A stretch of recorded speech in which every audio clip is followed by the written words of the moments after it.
Bonjour à tous et bienvenue dans cette nouvelle vidéo d'actualité cyclisme. Aujourd'hui, je vais vous faire une présentation complète du parcours du Tour de France 2024. Alors, c'est parti. Le parcours du Tour de France 2024 a été dévoilé ce mercredi 25 octobre à Paris, avec les Jeux Olympiques qui auront lieu à partir du 24 juillet. Les dates du Tour de France 2024 ont été avancées. Ainsi, cette 111e édition aura lieu du 29 juin au 21 juillet. Il partira d'Italie avec un hommage rendu à Marco Pantani dès la première étape, avec Rimini, la ville où il a été retrouvé mort, mais surtout le lendemain. La deuxième étape partira de Cesenatico, où se trouve sa tombe. Maintenant, c'est parti pour la présentation complète du parcours du Tour de France 2024, étape par étape, alors ne perdons pas une minute de plus, c'est parti. 3600 mètres de dénivelé positif en juge de paix, la côte de Saint-Martin, 7,1 km à 4,8%. L'emblématique côte de Saint-Lucas, 1,9 km à 10,6%, sera franchie à deux reprises dans les 30 derniers kilomètres et se présente comme le juge de paix de l'étape. Un premier rendez-vous pour les sprinteurs si tout se passe bien. Étape courte mais intense avec la montée vers Sestrières, 39,9 km à 3,7%, le col de Montgenèvre, 8,3 km à 5,9%, puis les pentes du Galibier, 23 km à 5,1% et son sommet à 2642 mètres d'altitude avant de redescendre vers Valloire. Une étape pour sprinter, assurément, idem que la veille avec une énorme ligne droite pour finir. Premier des deux contre-la-montre de cette édition, avec dans le final la côte de Curti-Vergy, 1,6 km à 6,1%. Une étape étrange avec ascension en début d'étape 5, puis un profil plat, de quoi permettre à une échappée d'aller au bout jusqu'à l'arrivée en léger faux plat montant jusqu'à Colombey, les deux églises. Une sorte de strade de Bianchi dans l'Aube avec 14 chemins blancs dont 6 dans la partie finale pour un total de 32 km dans la poussière, une classique en quelque sorte.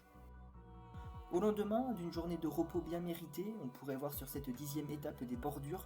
À l'horizon, c'est fort possible si ça se passe comme il y a quelques années lors de cette même arrivée.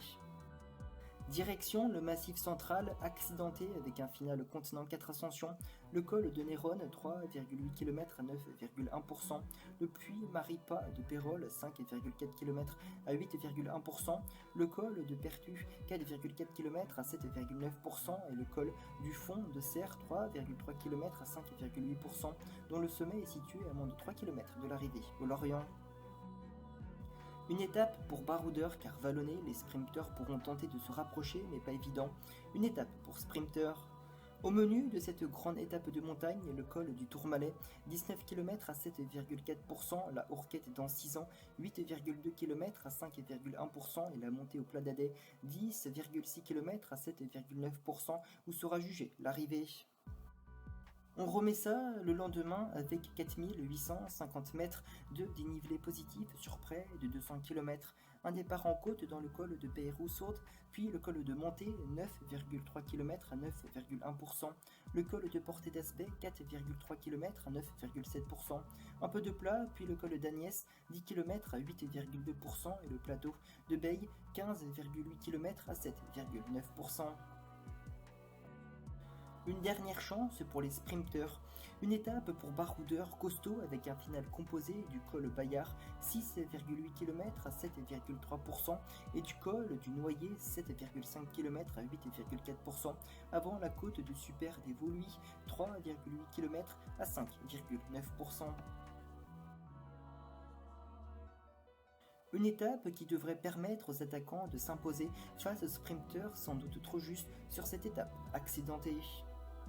Au menu de cette étape particulièrement difficile, le col de Var, 18,8 km à 5,7%, la cime de la Bonnette, 22,9 km à 6,9%, sur la route asphaltée la plus haute de France de 1802 mètres, taux absolu du Tour, puis la montée d'Isola 2000, 16,1 km à 7,1%.